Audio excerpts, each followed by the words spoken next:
Imagine a leader so formidable, so feared, that he drinks wine from the skull of his defeated enemies. What kind of leader would do such a thing? What kind of message does that send to friend and foe alike?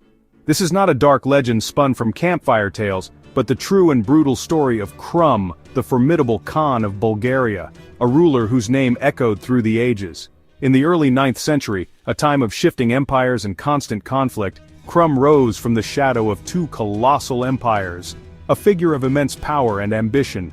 Charlemagne's vast kingdom in the west, and the opulent ancient power of Byzantium in the east. The Byzantines, steeped in their own history and grandeur, often dismissed the Bulgars as mere barbarians, a nuisance on their northern border. But Krum, a shrewd and ambitious leader, harbored far grander plans than simply raiding and surviving. He united the disparate tribes of his people, forging them into a single powerful force, and dared to openly challenge the seemingly unassailable might of Constantinople, the Queen of Cities. Krum's ambition extended far beyond mere military conquest. He envisioned a Bulgaria that could stand proudly as an equal to the emperors, a successor to the legacy of Rome itself. His defiance was not only a political act, a challenge to Byzantine dominance, but also an ideological threat, undermining the very foundations of the established world order.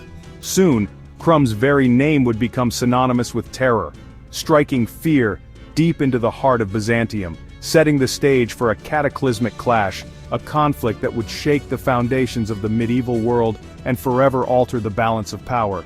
The emperor, secure in his imperial palace, would soon learn in the most brutal way imaginable the terrible and irreversible price of foolishly underestimating the Khan of Bulgaria. Krum's genius extended far beyond the battlefield. He inherited a fractured land of Bulgars, Slavs and Avars, and forged them into a single nation. To unite them, he imposed the first written law code in Bulgaria. Harsh, but equal for all. Krum's laws punished theft and perjury, and even targeted drunkenness, aiming to instill discipline. He was both ruthless warlord and visionary lawgiver, understanding that victory required a stable society. His reforms created a reliable army and a unified state ready to challenge Byzantium. Every law and alliance was a step toward his ultimate goal: dominance in the Balkans. When the Byzantines came for him, they faced not a tribal chief, but the architect of a nation. Krum was ready. The year is 811. Emperor Nikephoros I, a ruler known for his ambition and military prowess, led a massive Byzantine army, the pride of the Eastern Roman Empire, with the intent to utterly destroy Bulgaria and bring its lands under his control. Khan Krum, the shrewd and formidable leader of the Bulgarians, strategically retreated, wisely choosing to concede territory, letting the invaders sack Pliska, his capital city, rather than risk open battle. But while the overconfident Byzantines celebrated their apparent victory, indulging in feasts and revelry, Krum was meticulously preparing his revenge, devising a cunning plan to turn the tide of the war. He blocked the Varbitsa Pass, a crucial mountain route, effectively trapping the imperial army within a deadly gorge, a natural bottleneck ripe for an ambush. As panic spread like wildfire through the Byzantine ranks, their discipline crumbling under the weight of the sudden peril, Krum's warriors rained arrows upon the trapped soldiers and unleashed a barrage of stones from the high cliffs above, crushing the enemy below. The Byzantine army was utterly annihilated. Their dreams of conquest turned into a nightmare of destruction. Emperor Nikephoros himself was killed, a catastrophic blow to the empire, marking the first time a Roman emperor had fallen in battle in centuries. Krum's men scoured the battlefield, eventually finding the mangled body of the emperor. In a gesture of ultimate triumph, Krum had the skull turned into a silver-lined cup and drank from it, a ritualistic act of dominance and a chilling message to his enemies. A chilling symbol of victory, a testament to Krum's ruthlessness and the completeness of his triumph. The devastating defeat shattered Byzantine power, shaking the foundations of the empire, and profoundly humiliated the empire, leaving a scar on its prestige that would last for generations. Krum's triumph was total, a resounding victory that echoed throughout the Balkans, and his legend was sealed, forever etched in the annals of history as a brilliant and brutal leader. The balance of power in the Balkans had irrevocably shifted, redrawing the map of the region. Bulgaria was now a force to be reckoned with, a rising power that commanded respect and instilled fear. The world would not forget the Khan, a name that would forever be associated with both military genius and barbaric cruelty. who drank from an emperor's skull, a chilling reminder of the price of defeat and the depths of Krum's ambition. Byzantium would never be the same, forever haunted by the specter of Pliska and the skull of Nikephoros. Krum's victory, a testament to his military genius, sent shockwaves throughout the region. His relentless campaigns reshaped the political landscape of the Balkans.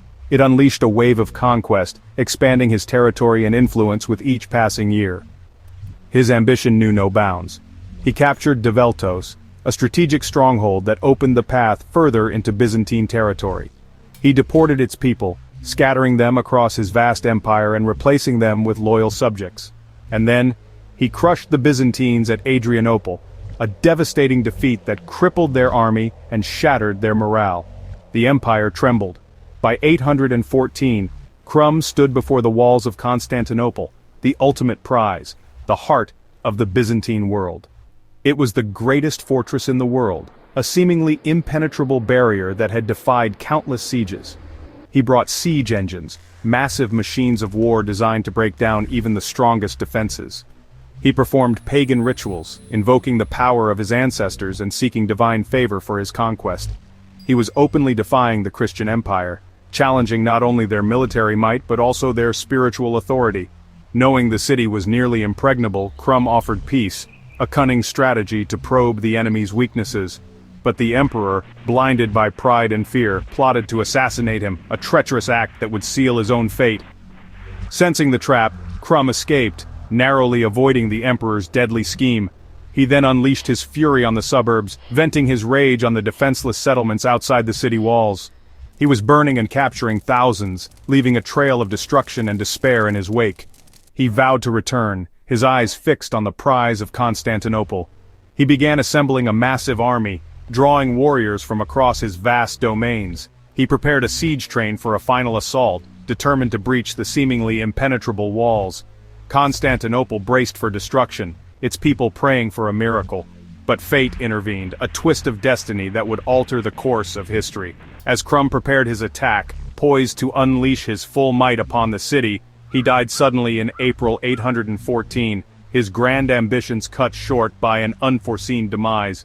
The city was saved at the last moment, spared from the brink of annihilation. The Khan who had brought Byzantium to its knees, who had threatened to extinguish the empire's flame, was gone, leaving behind a legacy of fear and destruction. His shadow, however, a dark and ominous presence, lingered over the empire, a constant reminder of the fragility of power and the ever-present threat from the north. Krum's death spared Constantinople, but his legacy endured. In just over a decade, he transformed Bulgaria from a loose confederation into a powerful centralized kingdom. His laws forged a shared identity, binding his people for generations. Krum shattered the myth of Byzantine invincibility and forced the empire to treat Bulgaria as an equal. He's remembered as both a fearsome warlord and a visionary lawgiver, the father of the Bulgarian state. His successors built on his foundation, ushering in a golden age. Krum never conquered Constantinople, but he ensured Bulgaria would never be conquered by it.